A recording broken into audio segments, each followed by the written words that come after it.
Prezados alunos, interessados em direito financeiro, nós estamos hoje iniciando mais um evento, que é uma atividade que envolve as aulas da disciplina de Orçamento Público na Faculdade de Direito da USP, nossas atividades do Grupo de Pesquisa Orçamentos Públicos, Planejamento, Gestão e Fiscalização, e é um conteúdo do nosso canal do YouTube Direito Financeiro Levado a Sério.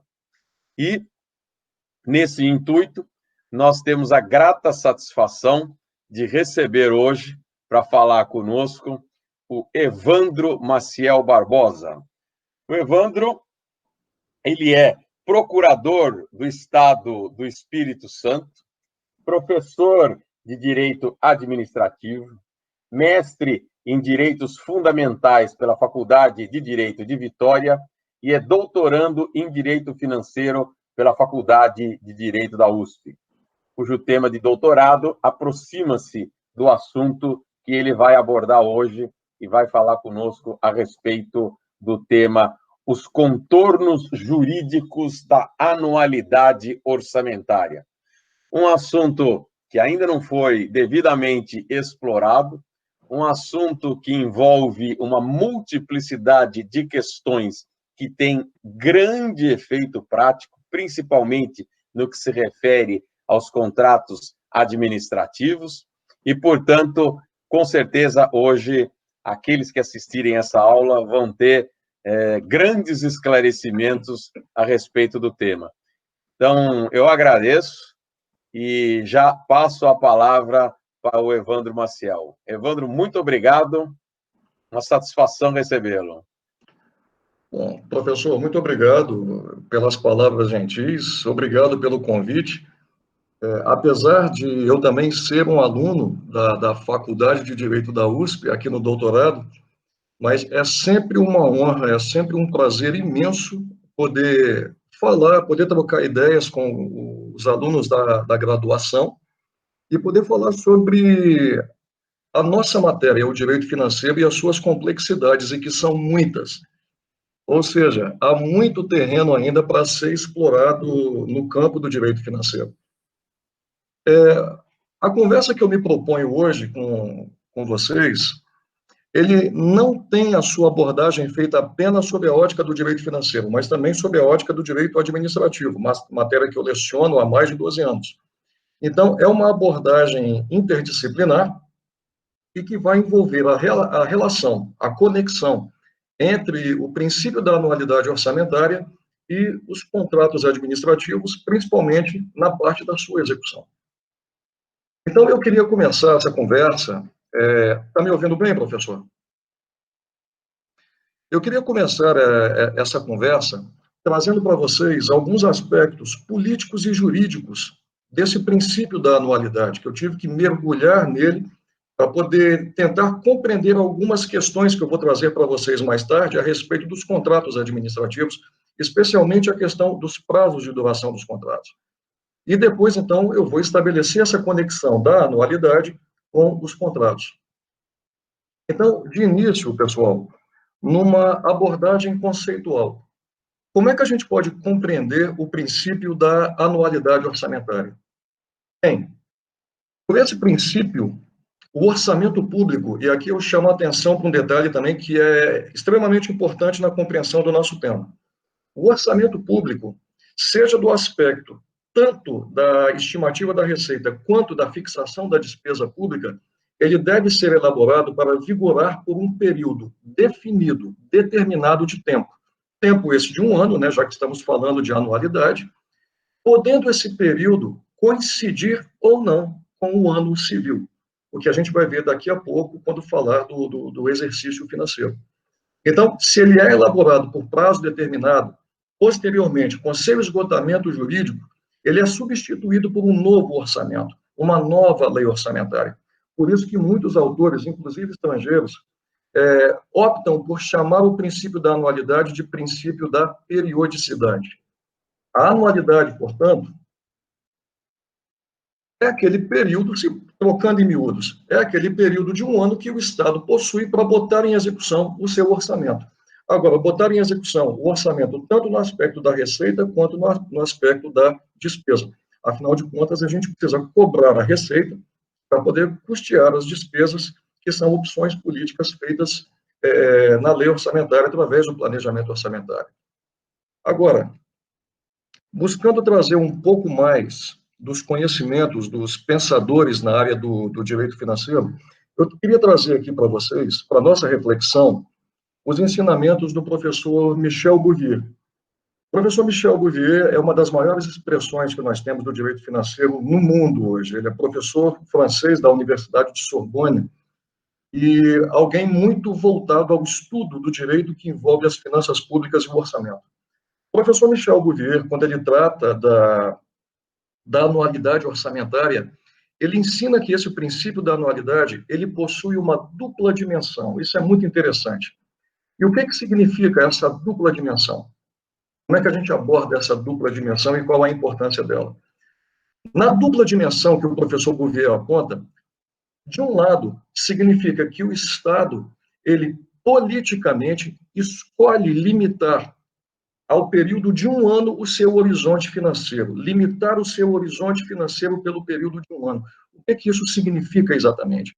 Significa, pessoal, que numa interpretação restritiva, o Estado, ele escolhe, ele opta politicamente por vedar a previsão na lei orçamentária anual de autorizações de despesas para vários anos ou as chamadas despesas plurianuais. Ou seja, a opção é que as autorizações das despesas elas fiquem circunscritas a este interregno de um ano. Então, isso é uma opção política. Um segundo aspecto dessa dimensão, dessa dupla dimensão que o professor Bouvier coloca, significa que o governo, então, dentro desse período de um ano, ele deve utilizar, então, as autorizações que foram concedidas. Bom, o que a gente observa, então? É que quando a gente fala de anualidade orçamentária, a gente não está falando apenas de um decurso de tempo de um ano, mas nós estamos falando do decurso do tempo de um ano, mais as autorizações de despesas que devem ser executadas dentro desse período. Cada autorização de despesa dessa, ela reflete uma opção política de governo e que busca alcançar os objetivos do Estado. Esse aspecto da anualidade já chamava a atenção lá no século XIX, mais um autor francês chamado René Sturm. René Sturm escreveu uma obra chamada Le Budget, uma obra de 1895, pelo menos é a edição que eu tenho aqui, acho que tem até uma anterior a essa, mas o que ele chama a atenção para a questão da anualidade é o seguinte, olha, analisar a anualidade orçamentária não é simplesmente analisar um período de tempo, é analisar, antes de tudo, os encargos que são conferidos ao Estado através da lei orçamentária para que o Estado possa realizar os fins do Estado. Então, ele coloca o prazo, esse tempo, ele é uma consequência, ele não é a causa. A causa é você eleger opções políticas, encargos para se alcançar os fins do Estado e que você precisa de um tempo para isso. E esse tempo é o tempo de um ano, é o princípio, então, da anualidade que ele aponta.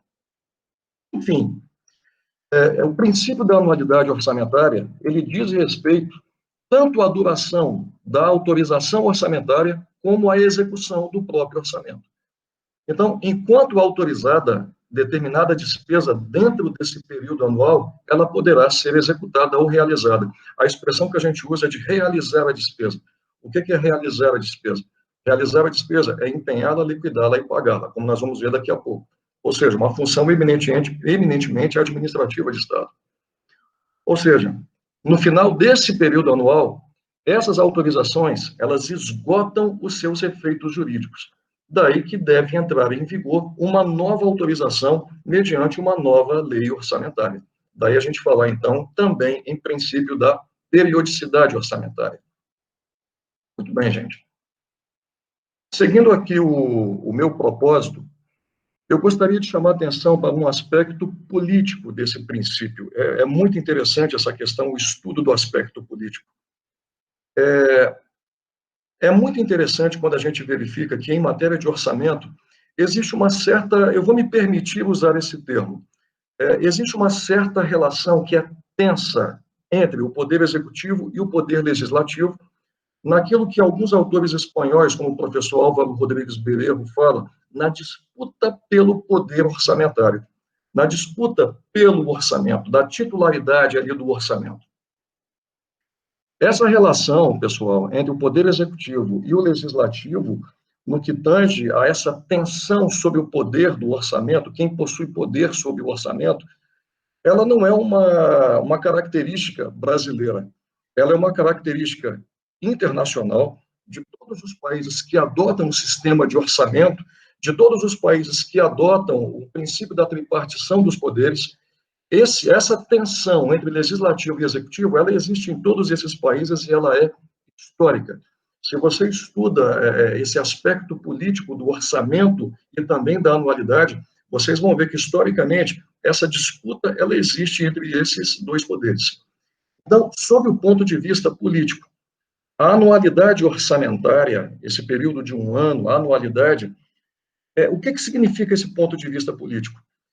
É que a anualidade ela permite ao parlamento, ao poder legislativo, a oportunidade de intervir periodicamente na atividade financeira do Estado, quer aprovando a proposta do orçamento, quer fiscalizando a gestão financeira, que é a competência do Poder Executivo, impondo limites ao poder Executivo, o que constitui, na verdade, um verdadeiro elemento da democracia. Ou seja, permite-se ao Legislativo participar do processo orçamentário.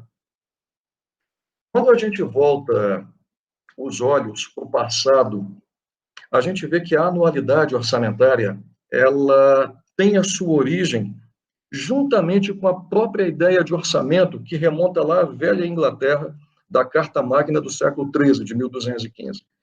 A origem da anualidade, ela se confunde com a própria origem do próprio orçamento, da ideia de orçamento público. E a ideia de orçamento, voltando esses olhos para a história, a ideia do orçamento, ele surgiu tendo por premissa, lá na sua origem, consentir cobrança de impostos pelo rei. O rei, ele não poderia cobrar tributos que não fossem consentidos pela representação popular. O imposto, então, ele só seria legítimo quando consentido pelo povo. Surge, então, a chamada ideia de consentimento do imposto. Se a gente estuda, como eu faço aqui, doutrinas estrangeiras, os franceses e espanhóis, essa expressão ela é muito utilizada. O orçamento público ele surge como uma ideia de consentimento do imposto. Então, gente, esse consentimento do imposto para o rei cobrar impostos, ela era dada por um ano, ela começou sendo dada por um ano, para custear, então, os gastos do rei e os do seu governo. O rei ele era obrigado, à época, a convocar anualmente a representação popular, o parlamento, para que o parlamento, então, autorizasse a cobrar os impostos necessários, pelo período de um ano. O que a gente percebe, então, ali na origem do orçamento e, por consequência, da anualidade orçamentária? A gente percebe que lá na origem a preocupação era com a receita, era com a cobrança de tributos. Então, não tinha tanto a ver com a despesa pública, com o gasto público, era muito mais com a receita. Então, somente muito mais tarde é que os parlamentos passaram, as assembleias, que é a expressão que se utiliza muito, é que eles passaram, então, a se preocupar mais com as despesas públicas. Você consente ao rei a cobrança do tributo, mas, a partir daí, o produto dessa arrecadação tem que ter uma finalidade pública, tem que ter um objetivo. Daí, pessoal, que quando da prévia aprovação, vamos dizer assim, pelos parlamentos, tanto da receita quanto das despesas governamentais, o princípio da anualidade orçamentária, ele passou a constituir um dos fundamentos dos regimes democráticos, ficando cada vez mais evidente a necessidade de renovação periódica desta aprovação, tanto da receita quanto da despesa. Agora, um outro ponto também que é importante destacar dentro do aspecto da anualidade é o seu ponto de vista financeiro. E quem chama atenção para esse ponto de vista financeiro da anualidade orçamentária é o professor José Afonso da Silva. O professor José Afonso da Silva tem uma obra notável, reputo uma das melhores obras que já vi de direito financeiro, uma obra chamada Orçamento Programa no Brasil.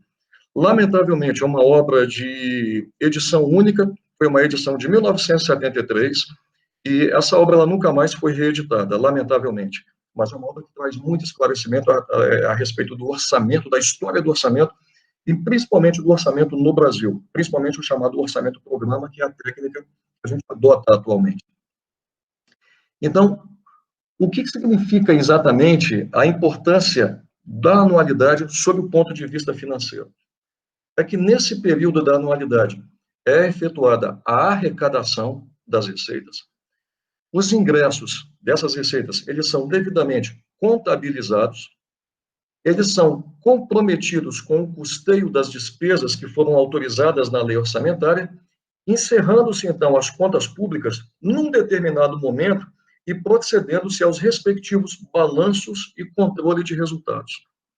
Isso é importante, porque daqui a pouco, quando a gente falar do exercício financeiro, e olhar esse histórico do exercício financeiro, a questão dos balanços aqui vão ter um peso muito grande na análise de como se concebe o exercício financeiro em alguns países e como se concebeu aqui no Brasil.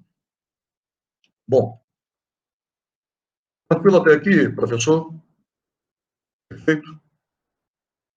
Perfeito. Aqui eu estou com o microfone desligado. Tá ótimo. Tá ótimo. Muito Então, obrigado. Tá seguindo em frente, então.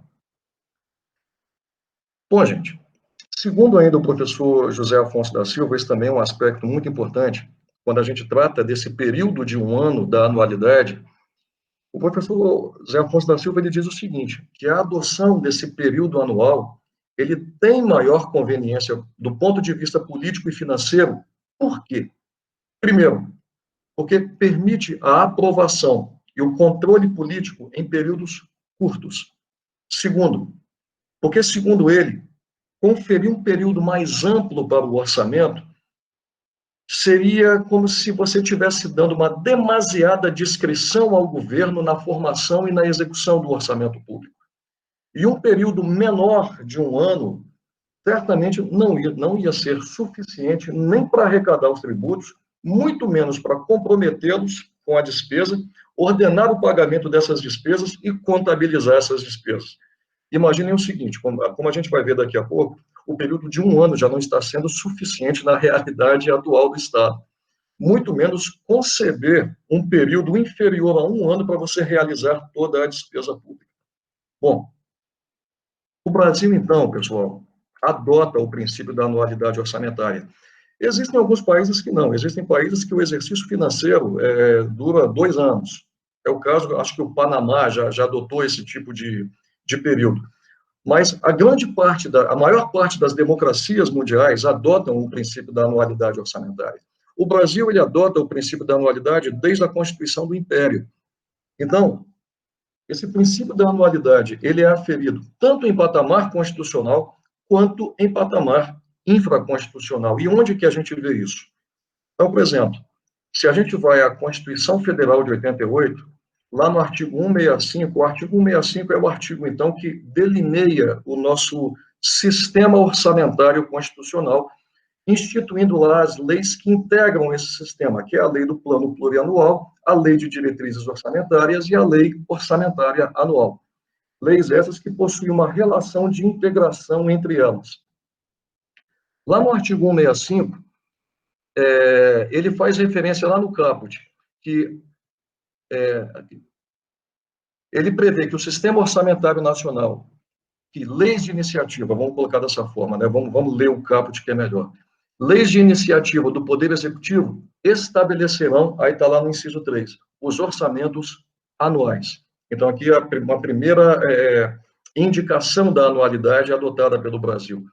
Da mesma forma que lá nos parágrafos 5º e no parágrafo 8º do mesmo artigo 165, também fazem referência à lei orçamentária anual, dentre diversos outros dispositivos lá. Então, esse é só um exemplo que nós temos da indicação da anualidade orçamentária na Constituição Federal. E no patamar infraconstitucional, a gente tem a Lei 4.320, de 1964, aqui um exemplo, E a Lei 4.320, hoje ela faz o papel de lei que estabelece as normas gerais de direito financeiro no Brasil. Embora ela tenha a natureza de lei ordinária lá na sua origem, ela foi recepcionada pelo nosso sistema com status de lei complementar para dispor sobre as normas gerais. E esse reconhecimento da recepção dela com o status de lei complementar foi feito pelo Supremo Tribunal Federal no julgamento da ADIM, número 1726-5, Distrito Federal. 1726-5, Distrito Federal. E a Lei 4.320, ela prevê lá no seu artigo 2º que a lei orçamentária anual, ela conterá a discriminação da receita e despesa de forma a evidenciar a política econômica financeira e o programa de trabalho do governo, obedecidos os princípios de unidade, universalidade e anualidade. Então, a anualidade, ela tem expressa previsão legal na nossa Lei 4.320, que dispõe sobre as normas gerais de direito financeiro. Bom, gente, se nós estamos tratando de anualidade como um período que, por opção política, vigoram autorizações de despesa na lei orçamentária e, dentro desse período, a administração pública, ela utiliza tais autorizações para viabilizar a realização das despesas públicas, é preciso chamar aqui, então, a atenção para um outro termo ligado à anualidade, que é extremamente importante, e esse termo, ele é, como diz um dos nossos grandes teóricos das finanças públicas, do orçamento no Brasil, professor Agenor Derrur. O professor Agenor, ele escreveu muito no final do século XIX e início do século XX, e foi ministro do Tribunal de Contas da União, e ocupou diversos cargos públicos à época no Brasil. E o professor Agenor Derrur, ele diz o seguinte: o princípio da anualidade orçamentária tem como uma de suas maiores consequências aquilo que a gente chama de exercício financeiro.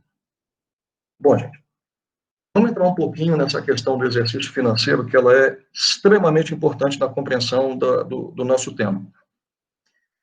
A gente pode dizer, então, que esse período de 1 ano de vigência do orçamento, a gente chama ele de exercício financeiro. E no Brasil, o exercício financeiro, ele está disciplinado lá no artigo 34 da Lei 4.320, que diz simplesmente o seguinte, de forma bem sucinta, bem enxuta: o exercício financeiro coincidirá com o ano civil.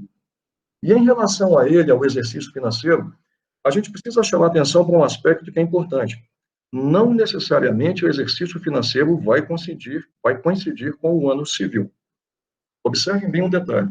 Exercício financeiro é uma expressão que você encontra na maioria das grandes democracias mundiais. Então, você tem o exercício financeiro em muitos lugares, coincidem ou não com o ano civil. E há razões para isso. Por exemplo, nos Estados Unidos, o exercício financeiro, lá eles também adotam o princípio da anualidade. Lá nos Estados Unidos, o exercício financeiro, deixa eu puxar aqui, ele começa em 1º de outubro e termina em 30 de setembro. Bom, mas por que lá nos Estados Unidos o orçamento, ou melhor, o exercício financeiro, começa exatamente no dia 1º de outubro e acaba no exercício seguinte, no dia 30 de setembro? Existem razões para isso. Então, algumas das explicações que são colocadas é a seguinte: o presidente da República nos Estados Unidos, ele apresenta a sua proposta de orçamento no mês de fevereiro, então, logo no início do ano civil. Agora, uma vez que ele apresenta, há uma participação muito intensa do parlamento, do Congresso americano, na articulação e formatação do orçamento público. Então, no mês de abril, o orçamento, ou melhor, o Congresso americano, ele delineia lá os primeiros riscos, vamos dizer assim, as primeiras redações do orçamento público. Agora, o que se concebe nessa sistemática americana é que o Congresso Nacional ele teria até o dia 30 de setembro para entregar um orçamento pronto para a sanção do presidente da República. Então, entregando no dia 30, o orçamento, então, ele começa a partir do dia 1º de outubro. Você confere maior prazo, é o que eles dizem, confere-se maior prazo ao Congresso americano para ele, então, formatar e elaborar o orçamento que começa com a proposta feita pelo presidente da República. Bom, gente, Porém, vamos pegar aqui, só um momento.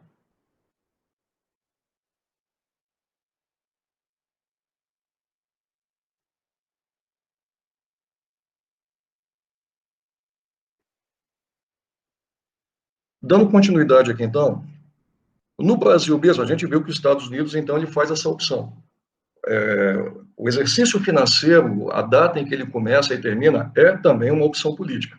O Brasil mesmo, apesar de nós adotarmos hoje a coincidência com o ano civil, o Brasil ele já teve outros exercícios financeiros, ou melhor, já teve uma variação em matéria de data, de período de exercício financeiro.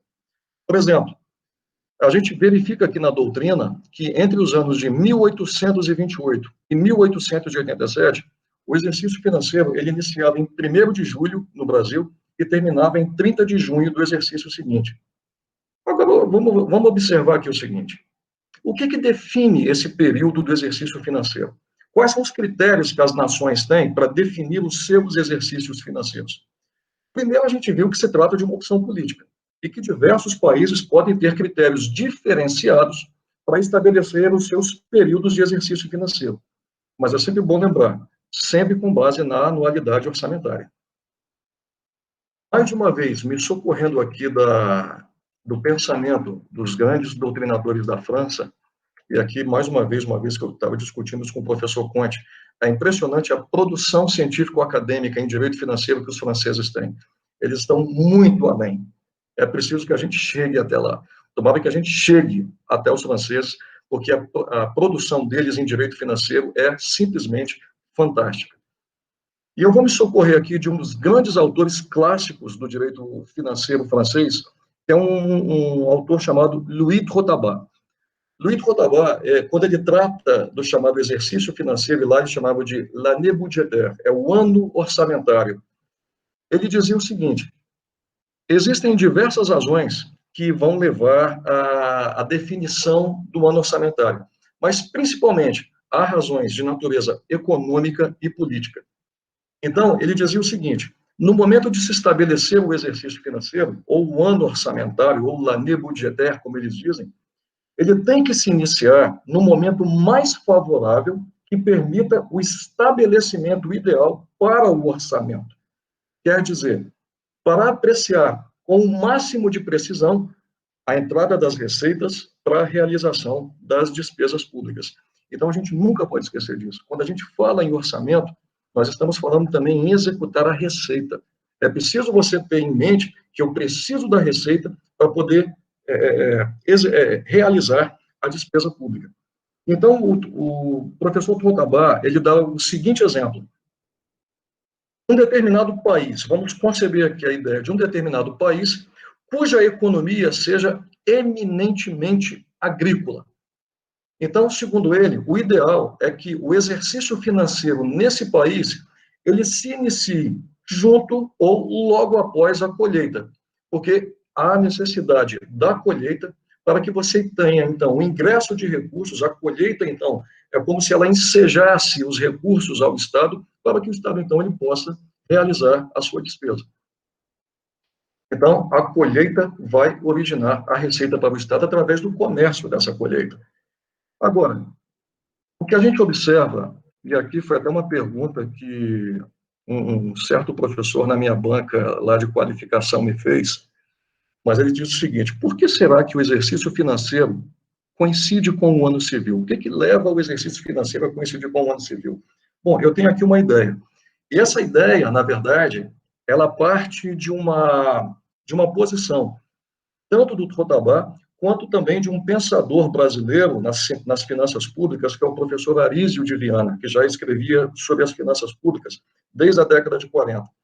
Então, eles dizem o seguinte: o que a gente percebe em matéria de exercício financeiro? Apesar de você ter critérios econômicos, como é o caso do país que tem a colheita como a sua grande fonte de recursos, mas o que a gente percebe é que, na maioria dos países, o exercício financeiro ele coincide com o período de funcionamento dos seus parlamentos.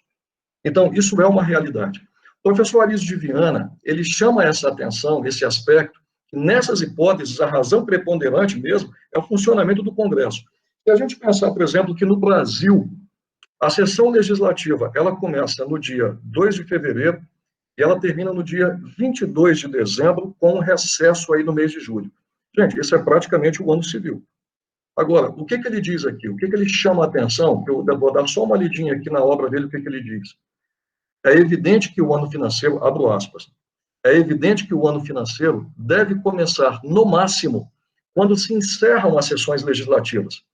Se uma das funções primordiais do parlamento é a de votar o orçamento anual, é evidente que, dentro do período legal em que deve funcionar, estejam em condições para preparar o orçamento para, uma vez encerradas as suas sessões, entregar a lei orçamentária pronta ao Poder Executivo.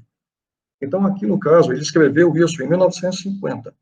Então, as sessões do parlamento no Brasil sempre tiveram mais ou menos esse tipo de período.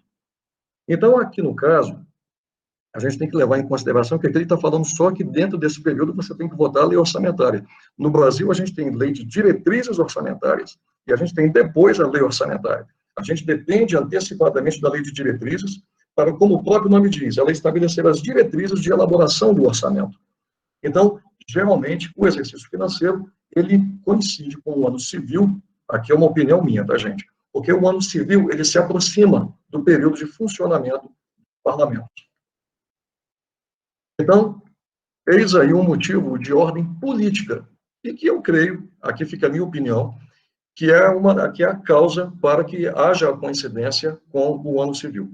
Até porque muitos países, muitas nações, fazem coincidir também o seu exercício financeiro com o ano civil e que coincide também aproximadamente com o período de funcionamento dos seus parlamentos. Agora aqui, pessoal, eu queria entrar em matéria ainda de exercício financeiro numa questão extremamente delicada e que vai refletir na nossa interpretação da execução dos contratos administrativos. É que essa noção de exercício financeiro, ela evoluiu com o tempo. O exercício financeiro, ele não é concebido como esse período de um ano que nós temos hoje. Ou melhor, ele é concebido com um período de um ano, mas não na forma como a gente concebe. E eu digo isso com base em quê? Se nós olharmos historicamente no Brasil, como na sua origem foram instituídos os exercícios financeiros, nós vamos ver que eles funcionavam de forma diferenciada do que funcionam hoje. E onde que a gente verifica isso? Lá nas disposições do Código de Contabilidade da União. O Código de Contabilidade da União, que é o decreto 4.536, de janeiro de 1922. Aqui, antes de continuar, eu queria chamar a atenção de vocês para a importância do Código de Contabilidade da União e do seu regulamento. É que até a publicação desse Código de Contabilidade da União, que sistematizou basicamente o orçamento e as finanças públicas e a contabilidade pública da União, as normas que dispunham sobre orçamento público e também dispunham sobre contratações públicas, licitações, que à época nem se usava o termo licitação, utilizava o termo concorrência, com U. Essas normas das concorrências e contratos, elas eram normas esparsas no ordenamento. Na maioria delas, previstas nas leis orçamentárias da União da época. Então, o que o Código de Contabilidade da União fez? Ele veio e sistematizou todas essas normas. Tanto as normas referentes ao orçamento, ao exercício financeiro, à dívida pública, crédito público, concorrências, contratos administrativos. Ele fez essa sistematização em caráter permanente e, posteriormente, foi publicado o regulamento do Código de Contabilidade da União, entrando em minúcias em relação às disposições do próprio Código. O interessante é que, se você faz uma comparação dos dois, o Código de Contabilidade da União, decreto 4.536, de janeiro de 1922, ele possui cerca de 108 artigos. Já o regulamento do Código de Contabilidade da União, que é o decreto 15.783, de novembro também de 1922, ele tem cerca de 920 artigos, são mais de 900 artigos. E acreditem vocês ou não, eu tive que ler um por um. Eu li um por um desses artigos do regulamento de Código de Contabilidade da União. Então, qual é a importância que eu trago aqui para vocês, para a gente entender o exercício financeiro? É que, na sua origem, exercício financeiro e ano financeiro eram conceitos distintos. Então, essa distinção de conceitos, ela era prevista lá no artigo 26 do Regulamento do Código de Contabilidade da União. E o que dizia esse artigo 26? Ele dizia o seguinte: o exercício financeiro começará em 1º de janeiro e terminará em 30 de abril do ano seguinte. Parágrafo único. O ano financeiro coincide com o ano civil. Bom, gente, o que a gente extrai desse dispositivo aqui? É que o regulamento do Código de Contabilidade da União, a fazer essa sistematização, ele estabeleceu que o ano financeiro coincide com o ano civil. O exercício financeiro seria o ano financeiro mais esse período extra, que começava de 1º de janeiro até 30 de abril. Então, o exercício financeiro pegava todo esse período. Agora, qual era a finalidade desse período extra do exercício financeiro?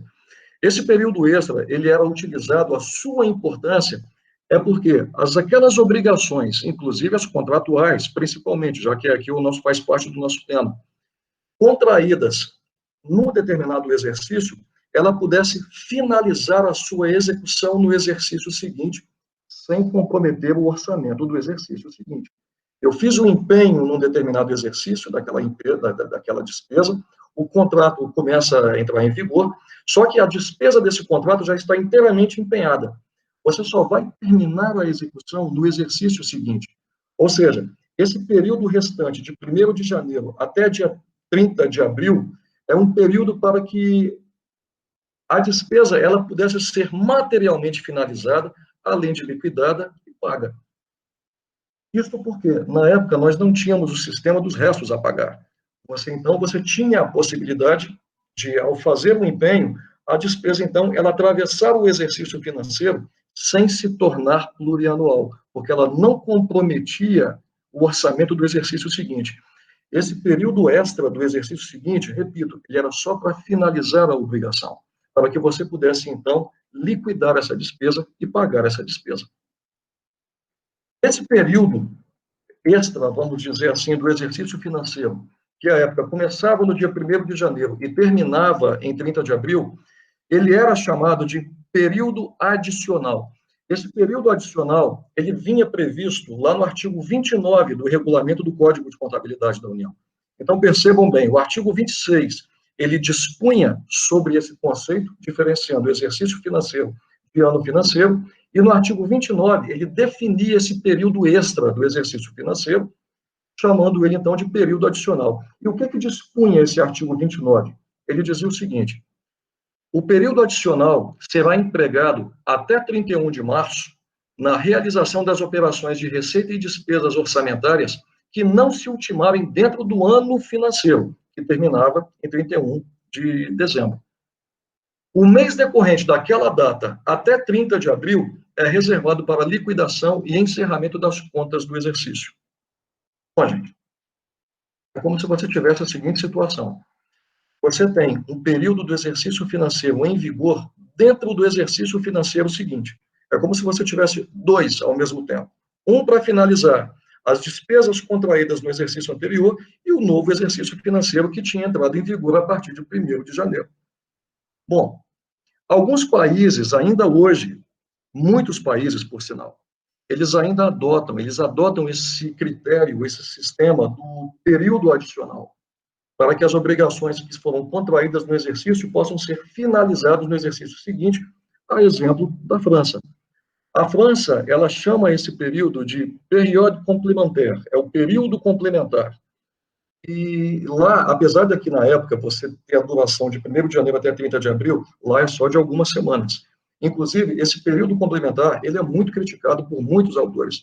O próprio Louis de Cotabá era alguém que criticava esse período extra, esse período complementar, porque, segundo ele, isso dificultava o encerramento da contabilidade pública, porque você tinha ainda despesa sendo paga no exercício seguinte. O Brasil hoje, ele não adota mais esse sistema de período adicional. Então, hoje, segundo o artigo 34 da Lei 4.320, exercício financeiro coincide com o ano civil, começando em 1º de janeiro, finalizando no dia 31 de dezembro. Esse sistema do período complementar no Brasil, ele foi substituído pelo mecanismo dos restos a pagar, previstos lá no artigo 36 da Lei 4.320, um instituto, digo aqui de antemão para vocês, extremamente controverso, os restos a pagar, mas certamente não por culpa do instituto. Isso a gente vai ver daqui a pouco. E os restos a pagar, eles são definidos como aquelas despesas empenhadas e não pagas até dia 31 de dezembro, distinguindo-se, então, das processadas e as não processadas. O interessante aqui é que a Lei 4.320, ela não define o que é processado e não processado. Então, para nós que estudamos o direito financeiro, geralmente, a gente toma conhecimento da diferença do que é processado, o que é a despesa processada e o que é a despesa não processada através da doutrina. Então, veja bem, gente, chegando aqui ao final dessa primeira parte, como consequência, nós vamos voltar aos restos a pagar lá na frente, mas como consequência disso tudo que a gente viu, a anualidade orçamentária, então, já que a gente está tratando dela, a gente viu aqui esse aspecto referente à anualidade, que é o exercício financeiro, ela foi aceita como um dos princípios básicos, clássicos do orçamento público. Então, eu queria finalizar aqui essa parte com uma citação também de um dos grandes pensadores da ciência das finanças, que foi Dídimo da Veiga, e lá em 1927 ele escreveu uma obra clássica sobre as finanças públicas, e ele disse o seguinte, abro aspas, em seu desdobramento, o plano orçamentário ou o orçamento público, ele proporciona, no decurso do exercício financeiro, a força propulsora da vida do Estado. Isso é muito bacana, porque o orçamento é a vida do Estado. O Supremo chegou, inclusive, a decidir numa ADIM, acho que foi a 4048, é isso, né, professor? Que a lei orçamentária, abaixo da Constituição, ela é a lei mais importante de um sistema. Isso já era falado, gente, o Supremo ele não inovou nisso, não. Isso era uma ideia já de muitos anos atrás, de muitas décadas atrás. A importância que se dá ao orçamento. Sem orçamento não tem Estado. Sem orçamento não se realizam os fins do Estado. Sem o orçamento não se realizam direitos fundamentais, porque tudo isso tem um custo, e isso é planejado através do orçamento público. Bom, e um outro aspecto da realidade, da anualidade, aqui a gente finalizando essa parte do exercício financeiro, um outro aspecto que é consequência da anualidade orçamentária é uma expressão muito conhecida para os estudantes do direito administrativo, principalmente, que é o crédito orçamentário. O que significa crédito orçamentário? A gente vai ver essa expressão em diversos locais, tanto no âmbito da Lei das Licitações, da Lei 8666, quanto na própria Constituição Federal, quando ela diz que a despesa não pode ultrapassar os créditos orçamentários previstos na Lei Orçamentária Anual. Bom, o que é o crédito orçamentário e qual é a sua diferença da dotação orçamentária? A gente não pode confundir crédito orçamentário com dotação orçamentária. Crédito orçamentário, ele nada mais é do que a autorização da despesa prevista na Lei Orçamentária Anual. Quando a Lei Orçamentária Anual, ela prevê a despesa, ela autoriza aquela autorização, ela é chamada, ela é denominada de crédito orçamentário. Agora, a dotação orçamentária é o montante de recursos financeiros que a Lei Orçamentária Anual destina àquela despesa para que ela seja realizada pela administração pública. Então, basicamente, é como se nós disséssemos, o crédito orçamentário, ou melhor, todo crédito orçamentário tem a sua respectiva dotação orçamentária. Ou seja, toda autorização de despesa tem o seu montante de recursos para viabilizar a sua realização. E o crédito orçamentário, pessoal, ele possui uma estreita relação com os contratos administrativos, conforme eu falei para vocês. À medida em que, aqui só me antecipando um pouco, se nós observarmos lá no artigo 55 da Lei 8666, o artigo 55, ele estabelece como cláusula essencial, obrigatória de todo contrato administrativo, a cláusula que indica o crédito orçamentário por onde vai correr aquela despesa pública. E isso não é uma novidade da Lei 8666, isso já vinha do Decreto-Lei 2.386, que dispunha sobre as licitações antes da sua revogação pela 8666, assim como era previsto também no Decreto-Lei 200, também no próprio regulamento do Código de Contabilidade da União. Então, você exigir que se insira nos contratos administrativos uma cláusula que indique o crédito orçamentário, por onde vai correr aquela despesa, qual é a importância disso? Em primeiro lugar, gente, quando você indica o crédito orçamentário, você está mostrando, você está publicizando, primeiro, que a despesa veiculada naquele contrato administrativo, ela está devidamente autorizada pela lei orçamentária. Ao mesmo tempo em que ela mostra para o contratado que presta o serviço, que fornece o bem ou que realiza a obra, que os recursos de contrapartida do Estado para o pagamento, eles estão devidamente assegurados. Então, ele possui essa importância. E uma outra importância do crédito orçamentário em relação aos contratos administrativos é que, se nós olharmos a redação do caput do artigo 57 da Lei 8666, isso também não é uma novidade da Lei 8666, isso estava também no Decreto-Lei 2.300, isso estava também lá no regulamento do Código de Contabilidade da União, é que o crédito orçamentário, ele norteia, ele direciona o prazo de vigência, de duração dos contratos administrativos. Bom, mas aqui eu queria, antes de entrar especificamente nessa questão dos prazos do contrato administrativo, eu queria finalizar essa parte da anualidade orçamentária, pessoal, com a seguinte colocação. É que a anualidade orçamentária, e observem que essa noção de anualidade ela é antiga, como nós vimos, ela está presente, pelo menos no Brasil, desde a Constituição do Império, mas a anualidade orçamentária, ela sofreu determinadas transformações. A noção de anualidade sofreu determinadas transformações. Ou melhor, houve a necessidade de ser revisto o conceito da anualidade à medida em que o próprio Estado ele passou a rever o seu próprio papel na sua evolução no tempo. O que isso quer dizer, exatamente? Bom, para quem estuda aí essa teoria da evolução do Estado, o Estado liberal, o Estado social, o Estado dos direitos de primeira geração, o Estado dos direitos da segunda geração, com o advento do Estado social, lá nas primeiras décadas do século XX, o Estado ele passou a assumir um maior protagonismo na seara econômica, na seara privada. Ele assumiu um papel mais ativo, aumentando a sua dimensão, ao assumir mais competências a partir de prestações positivas à sociedade, o que ele não fazia no Estado liberal. O Estado liberal era chamado de Estado de polícia. A função estatal durante o Estado liberal, o Estado das liberdades, o Estado ele não intervinha na esfera privada, era simplesmente para a manutenção da justiça, para a manutenção do aparelhamento judicial. Então, as finanças públicas, na época do Estado liberal, elas tinham um status de finanças neutras. Ao passo que, com o advento do Estado social, o Estado, então, passa a agir positivamente, se torna maior protagonista, trazendo, então, os chamados direitos de segunda geração, os direitos sociais, os direitos de desenvolvimento econômico. As finanças públicas, então, ela passa a adquirir um status de finanças funcionais, ao contrário das finanças neutras do Estado liberal. E essa transformação do Estado, assumindo maiores responsabilidades, vai exigir desse Estado novos meios de atuação, novas técnicas administrativas, a exemplo do orçamento-programa, e que exigiu que o conceito de anualidade fosse revisto, pois a adoção, a assunção, o Estado, quando ele assume essas novas competências, esses novos programas estatais, que são muito mais complexos, a exemplo dos grandes investimentos que vieram, as despesas de capital, trouxe, então, a chamada noção de plurianualidade.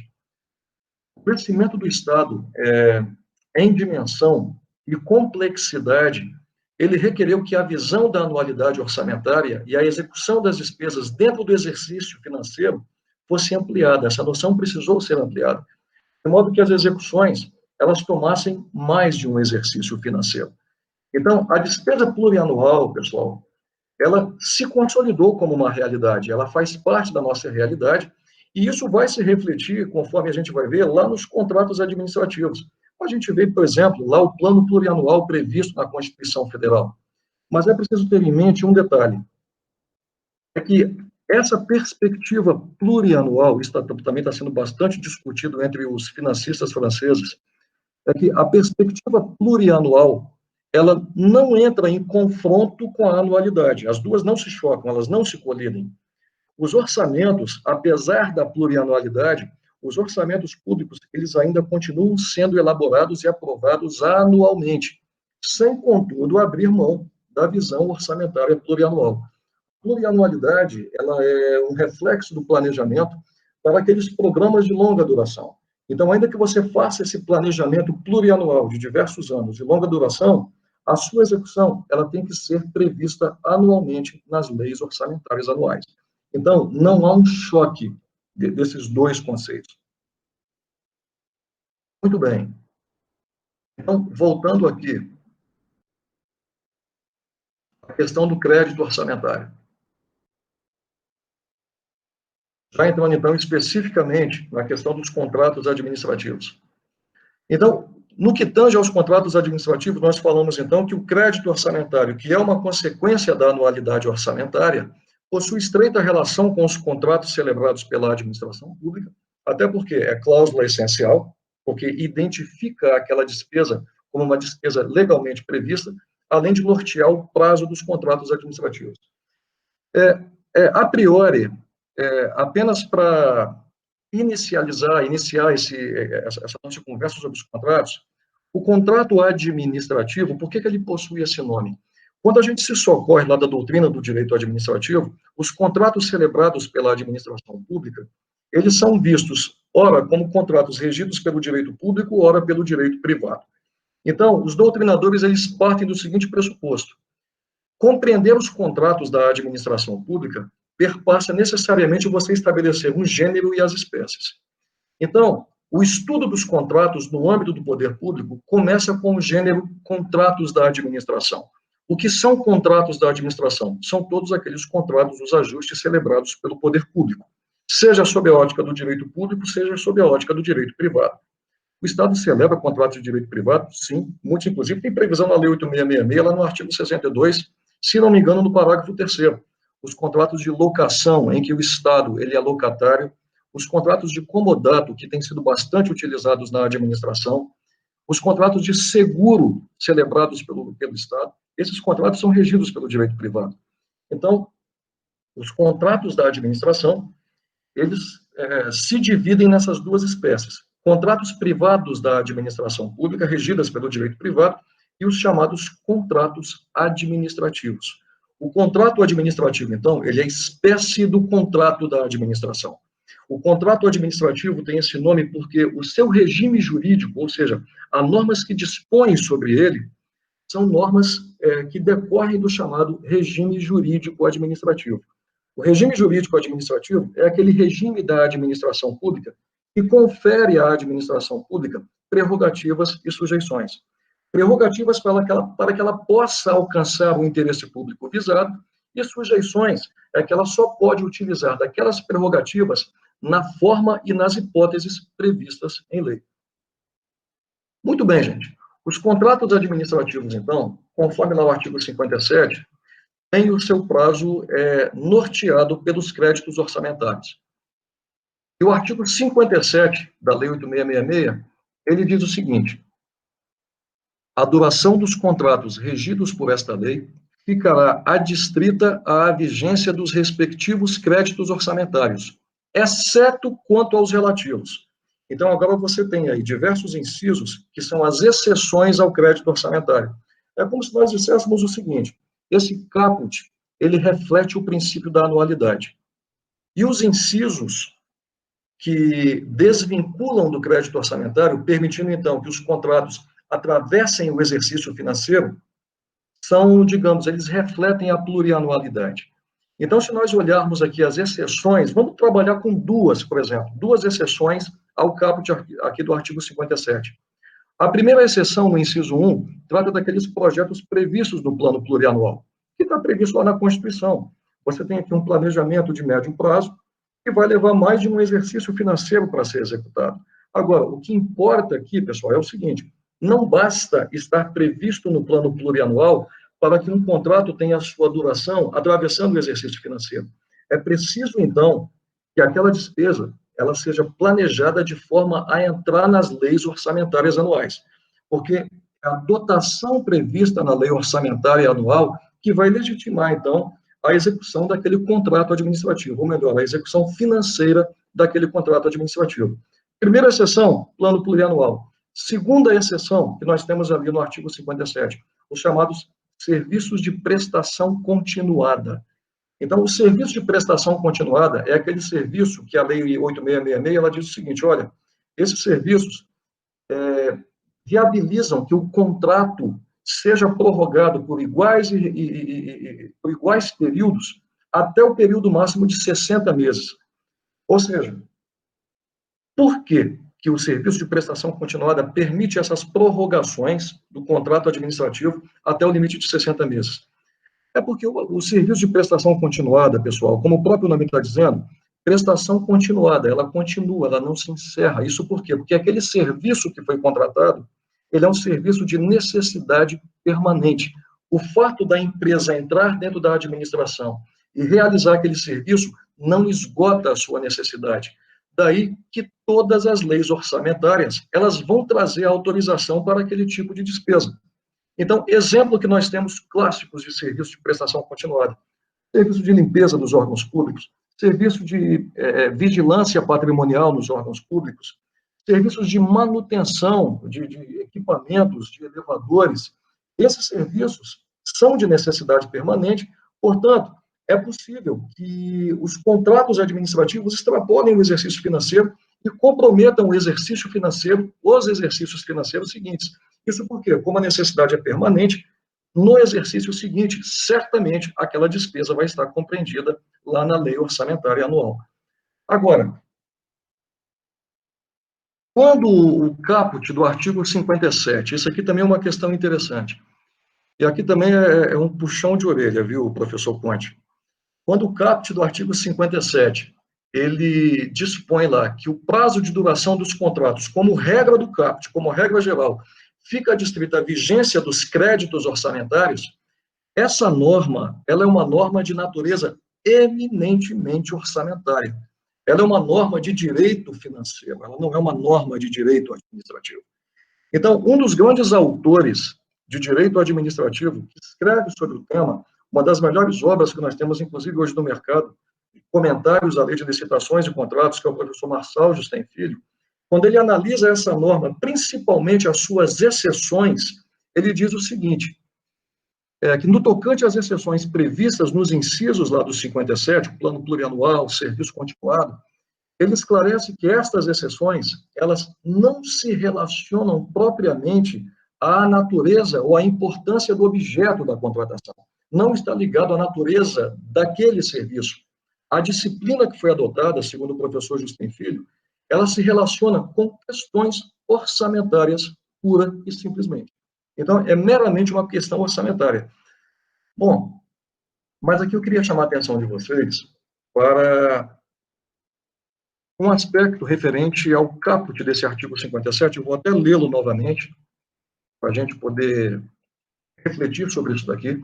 É que o artigo 57 não está dizendo, olha, a duração dos contratos regidos por esta lei, a 8666, reproduzindo o decreto 2.300 de 86, reproduzindo lá o regulamento do Código de Contabilidade da União, a duração dos contratos regidos por esta lei ficará adstrita à vigência dos respectivos créditos orçamentários, exceto quanto aos relativos. Aí, voltando, vem as exceções que permitem atravessar o crédito orçamentário ou o exercício financeiro. É que muitos doutrinadores no direito administrativo, eles interpretam essa norma da seguinte maneira: bom, se a vigência do crédito norteia o prazo de duração do contrato administrativo, e se o crédito orçamentário ele vigora dentro do exercício financeiro e acaba, que finaliza no dia 31 de dezembro, se o contrato administrativo que eu estiver celebrando, a despesa não for de natureza plurianual, prevista aqui, então, nos incisos, que permite, então, que a despesa ela seja executada em diversos exercícios financeiros, o contrato administrativo celebrado, então, ele cai na regra do caput, significa dizer que ele tem que começar e acabar dentro do exercício financeiro em que celebrado. Ou seja, estão dizendo o seguinte, o contrato tendo sido celebrado dentro, por exemplo, de 2020, ele tem que acabar até o dia 31 de dezembro de 2020. Ou seja, só poderia haver a possibilidade de atravessar 31 de dezembro de 2020 se eu tivesse numa das exceções desse artigo 57, lá dos seus incisos. Bom, gente, seria como perguntar a vocês o seguinte, olha, dentro do exercício financeiro, eu tenho que ter a liberação da lei orçamentária, ela tem que já estar em vigor, autorizando a minha despesa, eu tenho que ter a programação de desembolso financeiro ocorrendo para viabilizar o custeio das minhas despesas, eu tenho que abrir licitação, e muitas vezes a licitação demora, a fase interna da licitação, ela pode tomar um certo tempo. Isso aí quando você não conta com ações judiciais que vêm e paralisam o processo de licitação. Então, você tem que licitar para você celebrar o contrato, executar o contrato, tudo isso, segundo a visão desses doutrinadores, dentro do mesmo exercício financeiro. Então, eu faço uma seguinte pergunta, por exemplo, só para a gente dar um exemplo. Se eu estiver licitando para um determinado contrato administrativo que vai veicular uma despesa que seja, por exemplo, um serviço, não é despesa de capital, é uma despesa corrente, esse serviço não é de prestação continuada, porque ele acaba. Quando realizado, eu não preciso mais dele, então ele não é de necessidade permanente. Então, eu teria aqui uma hipótese de um contrato que veicula um serviço que eu estou contratando e, segundo a interpretação que se faz desse caput, ele tem que começar e terminar dentro do mesmo exercício. Agora, e se esse serviço, por exemplo, tiver um prazo de 7 meses? Nós já tivemos exemplos, lá no Espírito Santo, nós já tivemos exemplos nesse sentido. Então, acabei a minha licitação no mês de outubro. Eu posso celebrar esse contrato? Segundo a interpretação que se faz desse artigo 57, eu não poderia. Por quê? Porque ele teria que acabar no dia 31 de dezembro. Veja bem, gente, o que eu chamo bastante a atenção de vocês aqui? Não à toa a gente fez toda essa retrospectiva histórica de como se tratou na história orçamentária do Brasil sobre os exercícios financeiros, sobre os créditos orçamentários. Quando a gente analisa hoje a vigência dos contratos sob a ótica estritamente do caput do artigo 57 da Lei 8666, isso, de fato, pode levar à conclusão de que, fora das hipóteses lá dos seus incisos, das suas exceções, nenhuma contratação poderia estender o seu prazo de vigência além da data de 31 de dezembro, quando se finaliza o exercício financeiro. Ou seja, daquele ano em que foi contraída a despesa. Mas aqui é um detalhe. É que a gente não pode olvidar outros fundamentos jurídicos que devem ser considerados no contexto desse estudo. Então, aqui a gente tem que abrir o leque de possibilidades. E quem traz a solução, ou deveria trazer a solução, e é aqui, professor, que eu chamo a atenção, é aqui que eu chamo a atenção dos profissionais, dos doutrinadores, pensadores do direito financeiro, é que o direito financeiro deveria trazer a solução para isso. Bom, gente, e que solução seria essa? Porque, na verdade, o que a gente verifica é que o direito financeiro ele é praticamente desconectado das licitações e dos contratos. A atenção dada às licitações dos contratos sempre foi dada na órbita do direito administrativo. Pouco se falou na órbita do direito financeiro sobre licitações de contratos. E lembrando que as licitações de contratos, elas surgiram no Brasil, lá no seu histórico, como normas de direito orçamentário. Surgiram lá nas leis esparsas de orçamento público, até ser consolidada lá no Código de Contabilidade Pública. Então, o direito financeiro ele não pode ficar de fora desse debate. E é aqui, então, que eu chamo a atenção para esse Instituto dos Restos a Pagar. E para falar dos restos a pagar, a gente tem que lembrar a importância que a execução orçamentária possui nesse processo da realização da despesa pública. É que a realização da despesa pública, gente, a execução orçamentária, melhor dizendo, ela se desenvolve, como nós vimos, através dessas etapas. O empenho da despesa, a liquidação da despesa e o pagamento da despesa. Ou seja, o que finaliza a execução orçamentária é o pagamento. Enquanto não paga a despesa, a realização dela, esse iter ele não finalizou, ele não se consolidou. Agora, veja bem, quais são os problemas que nós temos em relação aos restos a pagar? É que aqui eu vou dar a minha opinião, tá, gente? Aqui é um estudo que eu venho fazendo. Geralmente, restos a pagar vem merecendo maior atenção dos profissionais da contabilidade pública do que do direito propriamente dito. O que falta, a meu sentir, é uma regulamentação eficaz dos restos a pagar. Basta nós lembrarmos o seguinte: nós não temos mais, como alguns países ainda têm, aquele período extra do exercício financeiro que permitia que você, ao celebrar um contrato administrativo, pudesse ultrapassar 31 de dezembro sem comprometer o orçamento do ano seguinte, apenas para você finalizar a execução daquele contrato que tinha sido inteiramente empenhado no exercício em que celebrado. Bom, e essa falta de regulamentação, ela inclusive se refletiu na publicação da Emenda Constitucional 86 de 2015. O que a Emenda Constitucional 86 de 2015 ela trouxe? É que ela inseriu lá no parágrafo 9º do artigo 165, aqui só chamando a atenção de vocês, lá no parágrafo 9º, dispõe do artigo 165, dispõe sobre a lei complementar que vai dispor sobre as normas gerais de direito financeiro. E a Emenda Constitucional 86, ela inseriu o inciso 3º, qualificando, vamos dizer assim, conferindo aos restos a pagar, ao cumprimento dos restos a pagar, o status de normas gerais. Ou seja, essa norma que está por vir aí, a gente tem já o projeto de lei de qualidade fiscal, que está em tramitação no Congresso Nacional, que vai substituir a 4.320, que já cumpriu o seu papel. Estamos todos muito agradecidos, não é, professor? A lei 4.320, ela cumpriu o seu papel, mas nós precisamos de algo mais adequado à nossa contemporaneidade. Nós precisamos de uma lei mais moderna e que, inclusive, discipline essas questões dos restos a pagar. Eu queria chamar a atenção de vocês para uma disposição lá do artigo 42 da Lei de Responsabilidade Fiscal. Deixa eu chamar ela aqui.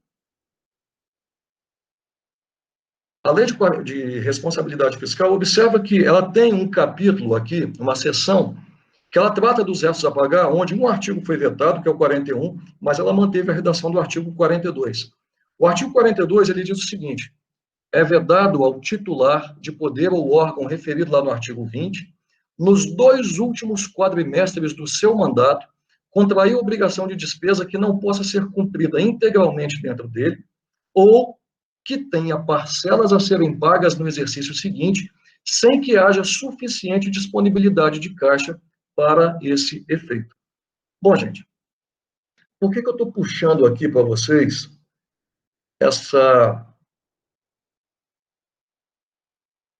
esse dispositivo da Lei de Responsabilidade Fiscal? É que quando alguém chega e diz, olha, se eu não tiver nas exceções do artigo 57, o prazo de execução do contrato administrativo tem que terminar no dia 31 de dezembro, no encerramento do exercício financeiro. Não é isso que o artigo 42 está dizendo. O artigo 42 está me dizendo o seguinte: olha, se nos 2 últimos quadrimestres, ou seja, os 8 meses do último ano de mandato do gestor público, ele contraiu uma despesa que deixe parcelas para ser paga no exercício seguinte, ele tem que deixar dinheiro em caixa para pagar. Isso por quê? Porque essa despesa no dia 31 ela vai ser inscrita em restos a pagar. Tanto que a seção na Lei de Responsabilidade Fiscal é de restos a pagar. Ou seja, os restos a pagar, lembra que nós falamos, que ele veio substituir esse período adicional previsto lá no Código de Contabilidade da União.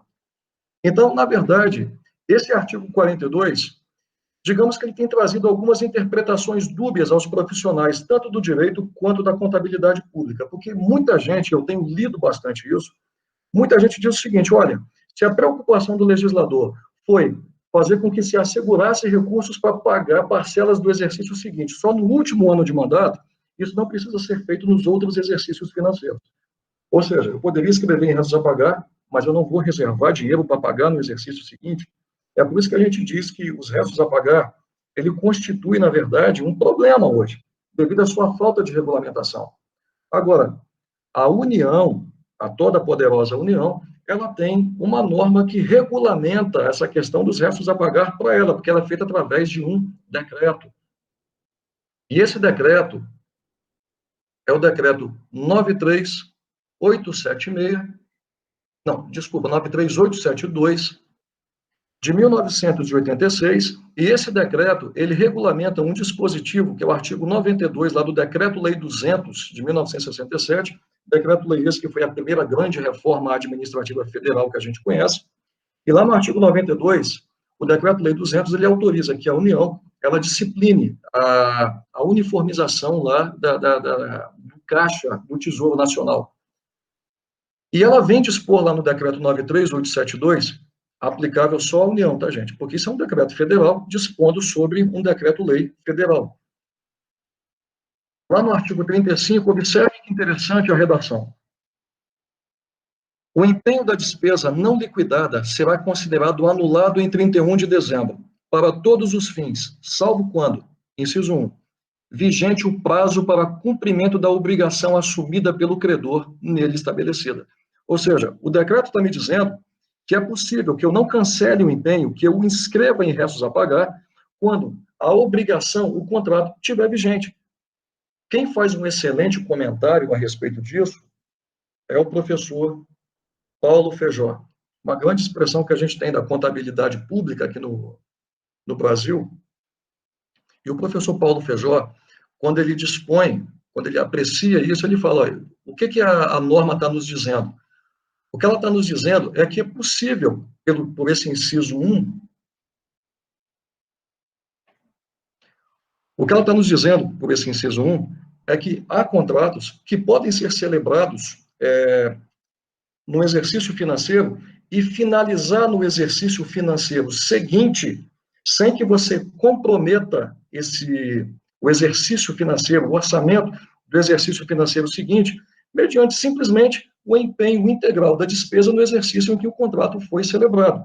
Ou seja, é como se eu estivesse assegurando aquele período extra previsto lá no Código de Contabilidade da União para você finalizar a execução desse contrato administrativo sem que você torne esse contrato veiculador de uma despesa plurianual.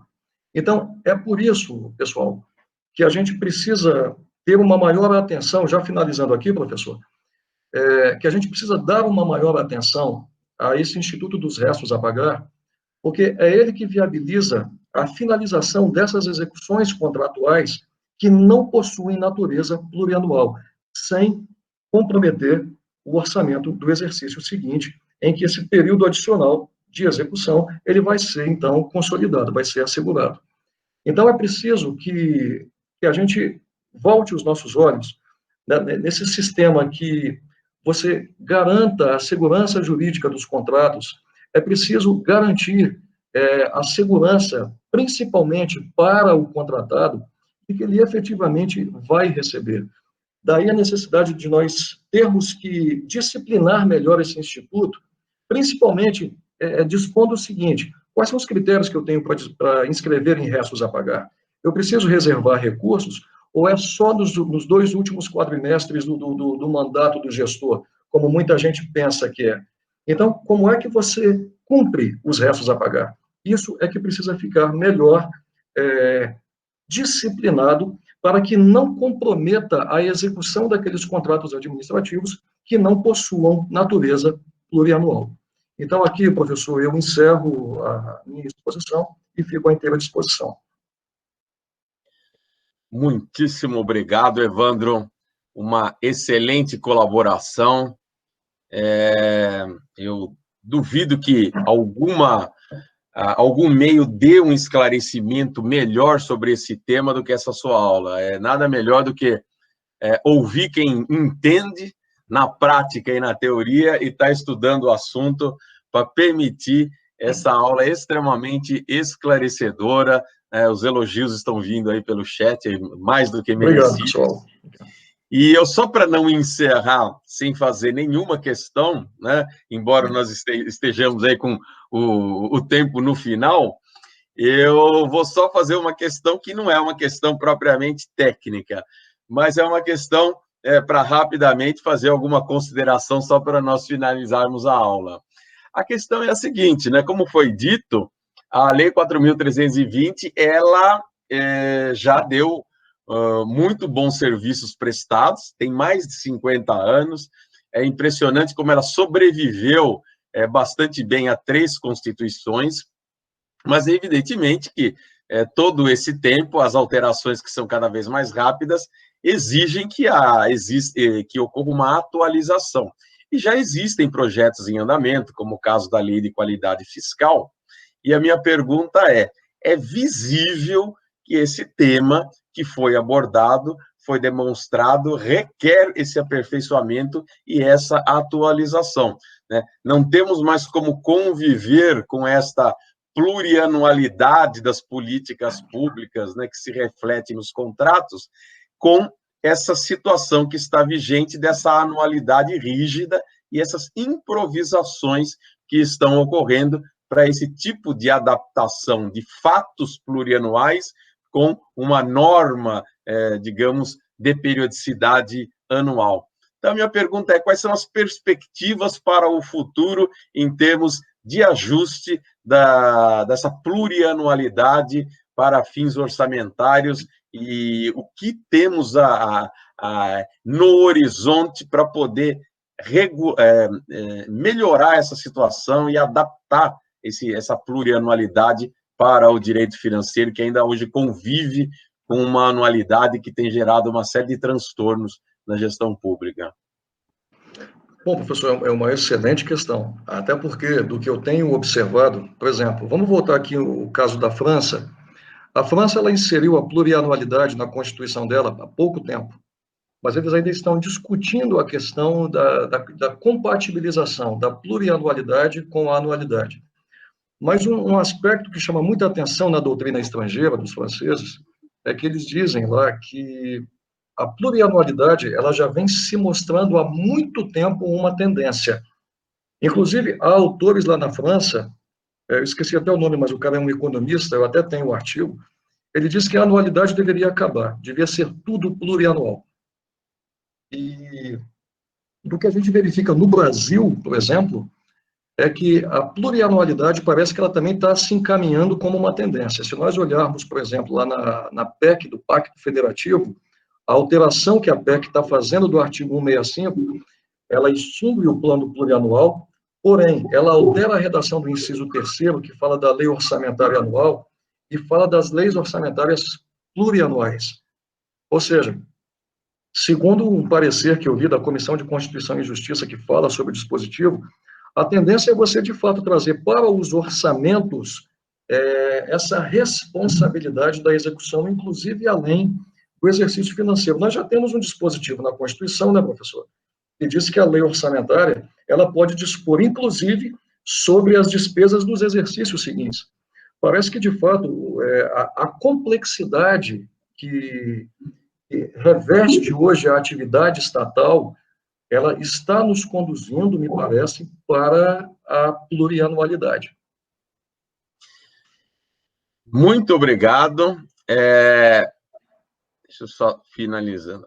Muito obrigado, Evandro. Nós agradecemos em nome aí da Faculdade de Direito, do Grupo de Pesquisa dos Orçamentos Públicos, do nosso canal Direito Financeiro Levado a Sério, por essa contribuição extremamente útil e que vai permitir que todas as pessoas que querem conhecer melhor esse assunto tenham seguramente uma fonte para poder compreender esse assunto, que eu tenho certeza que é tão boa quanto ou melhor. Eu tenho quase certeza que é melhor do que qualquer texto que nós podemos identificar. E vamos aproveitar para fazer, né, a propaganda de uma bibliografia a respeito desse tema, que é o seu próprio texto, que está no nosso livro da Dívida Pública. Vou verificar até aqui se é possível acessar aqui, ó, nesse livro da Dívida Pública, que é um livro de acesso gratuito no site da editora Blucher, nós temos o texto do Evandro Maciel Barbosa, que trata de um assunto praticamente muito próximo a esse que foi abordado na aula. Então, para quem quer e para quem gosta de uma versão impressa de um artigo escrito sobre esse tema, tenha a certeza de que vai encontrar nesse livro da dívida pública, cujo acesso é gratuito pela editora Blucher, uma excelente bibliografia que complementa essa aula com o seu artigo Crédito Orçamentário como Diretriz para a Fixação da Vigência dos Contratos Administrativos, o paradoxo entre os restos a pagar e o endividamento público. Então, muito obrigado, Evandro. As ordens, professor. Ficamos nos agradecimentos.